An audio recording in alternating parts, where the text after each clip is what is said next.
I am sure आपने ये बात कभी सोची नहीं होगी। अगर किसी को महंगी जर्मन गाड़ी लेनी है तो उसको या लग्जरी मिलता है या फिर परफॉर्मेंस। तो जो भी परफॉर्मेंस गाड़ियां रहती है जैसे मर्सिडीज की एएमजी, बीएमडब्ल्यू की एम या फिर ऑडी की आरएस, उसमें लग्जरी कम स्पोर्टीनेस ज्यादा रहता है। पर एक ब्रांड है जिसने अपने परफॉर्मेंस मॉडल को स्किप करके अपनी रेगुलर लग्जरी कार में हायर परफॉर्मेंस दी है। पर जो चॉइस ऑफ कार है उसने मुझे क्लियरली सरप्राइज किया है। I am talking of a limousine like comfortable Mercedes E class. क्योंकि मर्सिडीज ने अपनी E53 AMG को डिच करके हमें दिया है E450। अब ये गाड़ी स्पेशल इसलिए हो जाती है क्योंकि ये अभी भी लॉन्ग व्हील बेस है, अनलाइक BMW की M340 है जहां पे उन्होंने शॉर्टर व्हील बेस यूज किया है। यानी कि अगर पीछे बैठ के जाना है तो you get all the comfort like a limousine, और अगर ड्राइव करनी है तो पावरफुल इंजन भी है। 1.1 करोड़ ऑन रोड मुंबई हो जाती है इसकी प्राइस। तो क्या किसी को इसे कंसिडर करना चाहिए? Let's find out.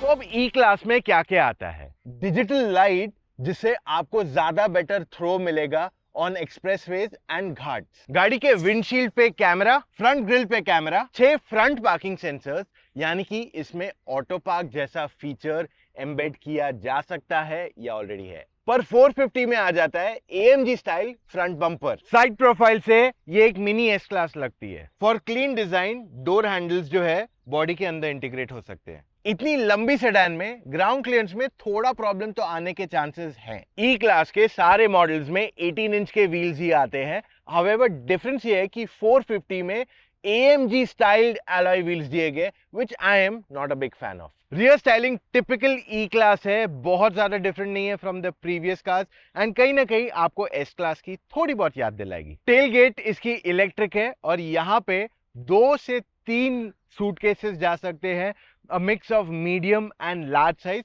उससे ज्यादा की जगह यहाँ पे नहीं है। स्पेयर व्हील इसमें जो आता है वो एक स्पेस सेवर है, वरना अगर फुल साइज टायर डालते तो बूट स्पेस ना के बराबर रहती। 450 में चेंज हो जाते हैं एग्जॉस्ट। तो यहाँ पे 2 ट्रैपेजॉइडल एग्जॉस्ट दिए गए। एग्जॉस्ट सुनना चाहोगे?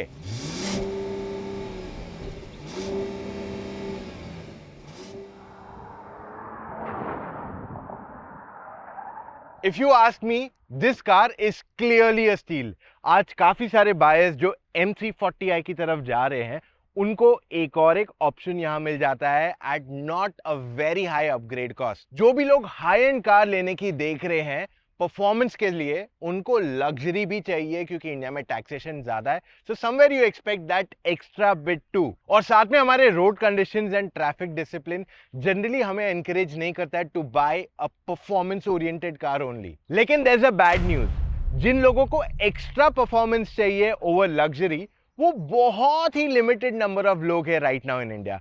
एंड दैट मीन्स कि अगर हम ई क्लास के सेल्स में इसको देखेंगे, ओवरऑल ये 5 से 10% से ज्यादा कंट्रीब्यूट करना at the moment looks very difficult. And जितना मैंने सुना है, E450 पे आपके पास बायबैक ऑप्शन भी नहीं है from the Mercedes star agility plus program. इसका मतलब ये है देयर आर हाई चांसेस कि रीसेल में आप स्ट्रगल कर सकते हैं to sell this car. But the great news here is 12 lakh रुपए एक्स्ट्रा में आपको ऑलमोस्ट स्पोर्ट्स कार जैसा परफॉर्मेंस मिल रहा है in a car that's just like a limousine. New generation E class में बहुत सारा टेक दिया गया है। तो ऐसा क्यों? एक स्क्रीन, 2 एंड 3, और साथ में यहाँ पे कैमरा भी दिया गया है। और अगर कोई अंधेरे में इस गाड़ी का इंटीरियर देखता है, they will see a lot of ambient light. पर E class has always been about luxury and elegance, और ये इतने सारे स्क्रीन्स एंड टेक की वजह से कहीं ना कहीं वो एलिगेंस थोड़ा छिप गया है। 450 पे कहीं पे भी AMG की बैजिंग नहीं है। यू गेट अ रेगुलर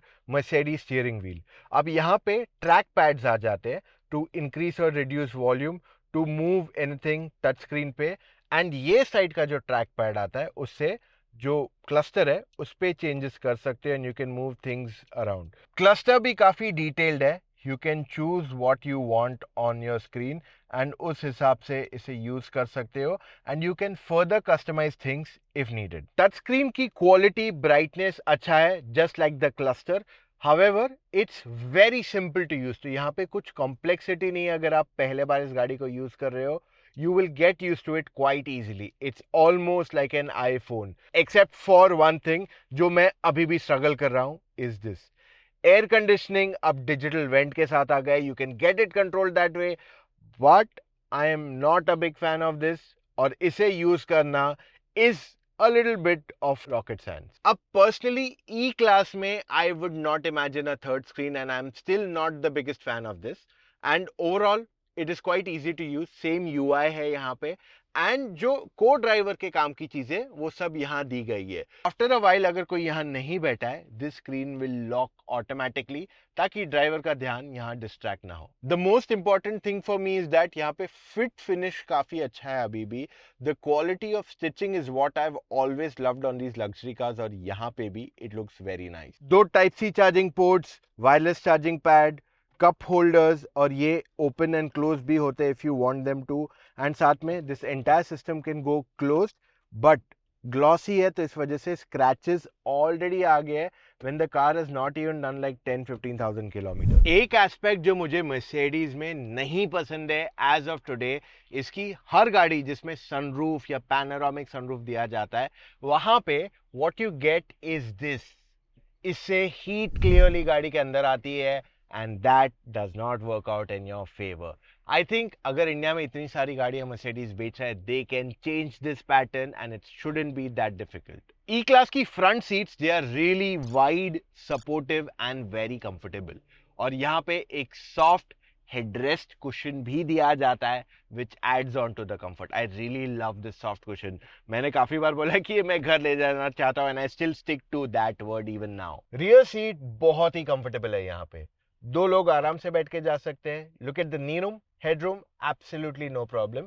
और साथ में मिल जाता है ये cushion which adds on to your comfort. यहां से मैं फ्रंट सीट को आगे तो मूव ही कर सकता हूं, साथ में I can even increase my seat recline also when I want to. Mercedes E450 में आपके पास आगे या पीछे कहीं पे भी वेंटिलेटेड सीट्स का ऑप्शन नहीं दिया गया है as a standard feature, which means they have cut in some bits यहां वहां ताकि आपका ओवरऑल कॉस्ट जस्टिफाई किया जा सके. रियर पैसेंजर्स के पास एसी वेंट्स पिलर पे एंड यहां नीचे भी दी गए हैं for a very simple reason कि इसका आर्म रेस्ट के अंदर वायरलेस चार्जिंग पैड एंड यहां पे 2 टाइप सी चार्जिंग पोर्ट्स दिए गए हैं. रियर साइड के दोनों पैसेंजर्स अपना सन ब्लाइंड, सनरूफ या रियर सनशेड को इलेक्ट्रिकली कंट्रोल कर सकते हैं. एंड वैसे इसमें बर्माइस्टा के स्पीकर्स आते हैं.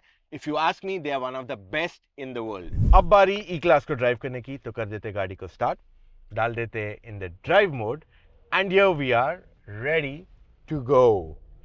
अब E-Class के बारे में आपको बताने से पहले आपको ये बता दूं, E-Class has always been known to be a very comfortable cruiser.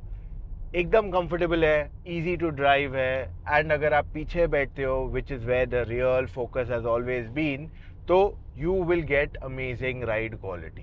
तो गाड़ी का फोकस क्या है कि आपको कन्वीनियंस मिले, आपको अच्छा खासा कंफर्ट मिले without distracting you too much.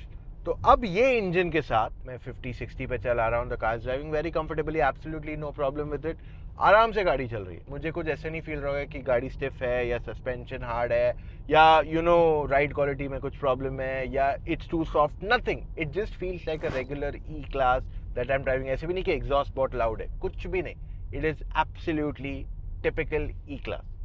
पर द मोमेंट आई डिसाइड कि नहीं, मुझे आराम से नहीं चलाना है, I want to push the car a bit more, मैं इसे स्पोर्ट मोड पे डालूंगा, and then what happens is it is absolutely quick. ये 0 to 100 करती है इन 4.5 सेकेंड्स. तो टेक्निकली जो M340i या M2 आती है या मर्सिडीज की जो AMGs आती है, वो टाइम मैचअप कर सकती है despite being this huge as a vehicle.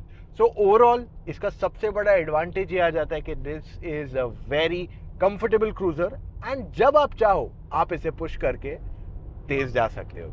And ये गाड़ी को अगर मैं पुश करता हूँ ऑन बेंड्स, ऑन टर्न्स, तभी भी it does a great job. अब ये AMG जैसा हैंडल नहीं करेगी, बट आपको कंप्लेन नहीं रहेगा. You will not be like अरे यार गाड़ी बॉडी रोल है और anything. Nothing. It feels very confident on most road conditions. चाहे आप गार्ड्स की बात कर लो, इवन हम इसे बैड रोड्स पे चलाएं, तभी भी हमें स्ट्रगल नहीं आया. So this is where it's become a perfect allrounder and यही चीज इसे काफी स्पेशल बनाता है। तो जब वीकडेज में पीछे बैठ के जाना है, ड्राइवर गाड़ी चलाए, परफेक्ट। खुद गाड़ी चलानी है, you want something fun and fast, this is the choice for you. वैसे with so much power overtaking city highway पे तो प्रॉब्लम नहीं रहने वाला है। हाउएवर सिटी लेन्स में थोड़ा प्रॉब्लम आ सकता है when it comes to parking या फिर driving in tight lanes because of its length, और कोई वजह नहीं है। ये वीडियो देखने के बाद अगर आप स्टिल कंफ्यूज्ड है तो आप मुझसे या मेरी टीम ऑफ एक्सपर्ट्स है जिन्होंने सारी गाड़ियां ड्राइव की हुई है, उनसे एक फोन कॉल पे जुड़ के अपने सारे डाउट्स क्लैरिफाई कर सकते हैं ना। How do you do that? आपको अपना एक कॉल टाइम बुक करना पड़ेगा हमारे साथ। तो जाइए motoroctane.com/car-consultancy, वहां जाके अपने डिटेल्स फिलअप कीजिए एंड कॉल टाइम बुक कीजिए एक एक्सपर्ट के साथ। एक्सपर्ट वो इंसान है जिसने सारी गाड़ियां ड्राइव की हुई है और वो आपको सही मायने में बताएगा आपके लिए कौन सी गाड़ी अच्छी है और किस वजह से। In fact I am leaving the description में link, so you can go and click there and come straight to that page. And by the way, ये एक पेड कंसल्टेशन सर्विस है so that we remain unbiased and at the same time हम जिन लोगों को train कर रहे हैं they are quality people. So ताकि आप जब गाड़ी खरीदने जाए you get the best choice which is suitable for your requirements. And अगर अभी तक आपने मोटर ऑक्टेन को सब्सक्राइब नहीं किया, do that right away, वरना आप मिस आउट कर रहे हैं बहुत सारा एक्साइटिंग कंटेंट जो हम आपके लिए रोजाना लाते हैं। मिलेंगे कल फिर से with an all new video. Take care, love you all guys, see you tomorrow, bye.